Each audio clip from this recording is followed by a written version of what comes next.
Assalamualaikum warahmatullahi wabarakatuh. Rahayu Rahayu Sagung Dumadi.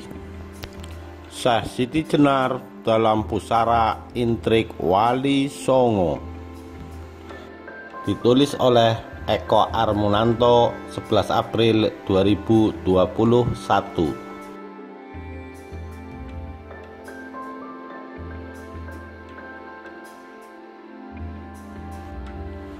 Syekh Siti Jenar terseret intrik politik bersimbah darah Wali Songo dalam sejarah perebutan tahta Kasultanan Demak. Peran Wali Songo dalam penyebaran Islam di tanah Jawa erat berhubungan dengan hegemoni Kesultanan Demak sebagai pusat Islam kala itu sepeninggal Majapahit. Kesultanan Demak didirikan oleh seorang Tionghoa bernama Jinebun, bergelar Panembahan Jinbun. Setelah dinopatkan menjadi raja bergelar Sultan Alam Akbar Al-Fatah, belakangan lebih dikenal dengan nama Raden Patah. Beliau putra Raja Majapahit terakhir Brawijaya Brekertabumi dari seorang senir Tionghoa bernama Siu Banci, anak perempuan Tan Go Huat atau Kyai Batong, Syekh Batong. Sangat besar pengaruh Wali Songo terhadap politik kekuasaan di Kesultanan Demak karena Jinbun tidak akan bisa mendirikan monarki Islam pertama di Pulau Jawa ini tanpa dukungan Wali Songo di wilayah yang tadinya merupakan salah satu kadipaten milik Majapahit. Syekh Siti Jenar aslinya bernama Sayyid Hasan Ali Al-Husain. Gelar Sayyid adalah pertanda bahwa beliau memiliki garis darah atau keturunan Nabi. Ayahandanya bernama Sayyid Soleh, ahli tafsir kitab suci.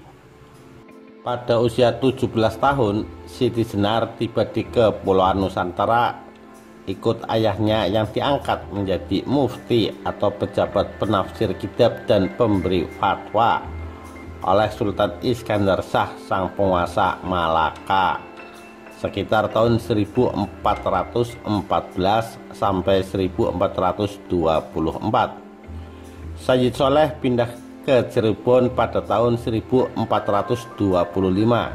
setelah Sultan Iskandar Shah wafat. Bersama Maulana Malik Ibrahim atau belakangan dikenal dengan nama Sunan Gresik, beliau diangkat menjadi penasehat agama Kesultanan Cirebon. Setelah Sayyid Soleh meninggal, Siti Jenar ditunjuk menjadi penerus jabatan ayahnya. Sejak tahun 1474 di Demak, yang saat itu menjadi pusat Islam tanah Jawa, sebagai seorang sufi atau pendalam tasawuf, Syekh Siti Jenar menyebarkan Islam di tanah Jawa menggunakan konsep manunggaling kaulo Gusti. Wali Songo memandang ini ajaran musyrik, menyekutukan Allah, sesat. Keterlibatan dan pengaruh Wali Songo, khususnya Sunan Kudus dan Sunan Giri, dalam politik kekuasaan di Kesultanan Demak sangat kuat.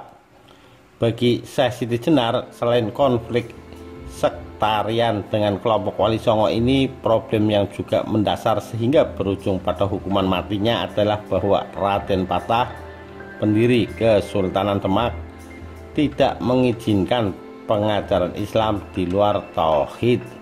Syekh Siti Jenar lantas dinilai lancang, membangkang, melanggar aturan itu dengan mengajarkan ilmu makrifat hakikat.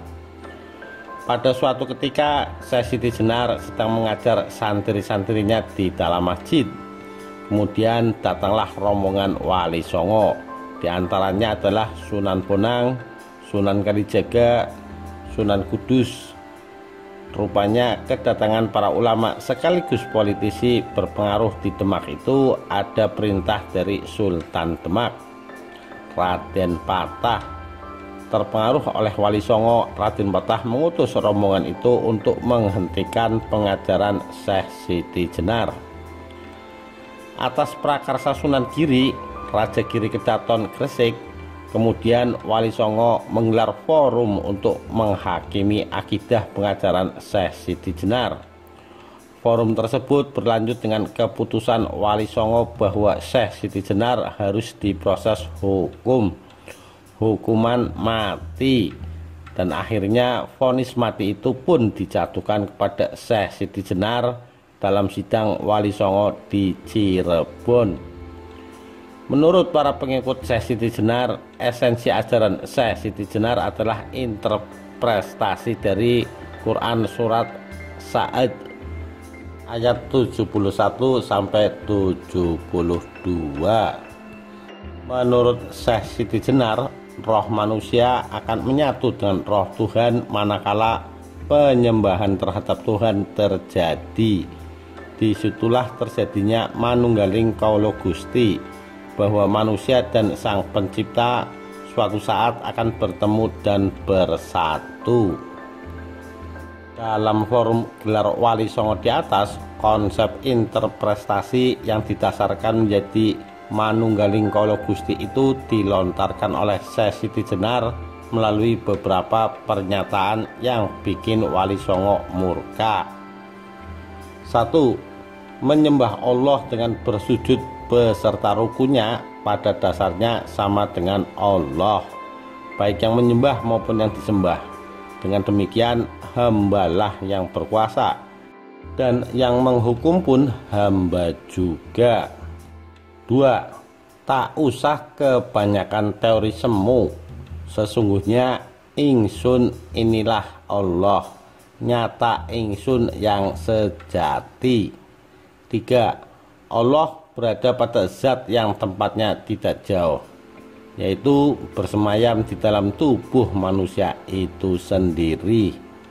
4. Ya Allah nama hamba, tidak ada Allah selain Siti Jenar. Sirna Siti Jenar maka Allah yang ada. Pernyataan Syekh Siti Jenar inilah yang membuat konflik dengan Wali Songo.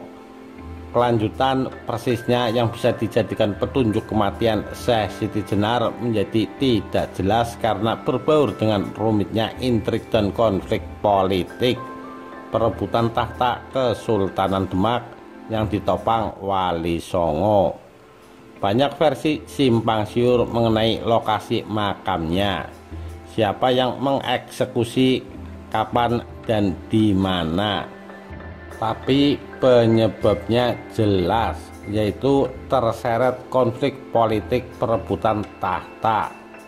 Berbagai bumbu mistis dan mitos lazim dijumpai dalam penuturan sejarah tanah Jawa, termasuk sisi gelap penyebaran Islam di dalamnya. Sekian, terima kasih. Wassalamualaikum warahmatullahi wabarakatuh. Rahayu, Rahayu Sagung Dumadi.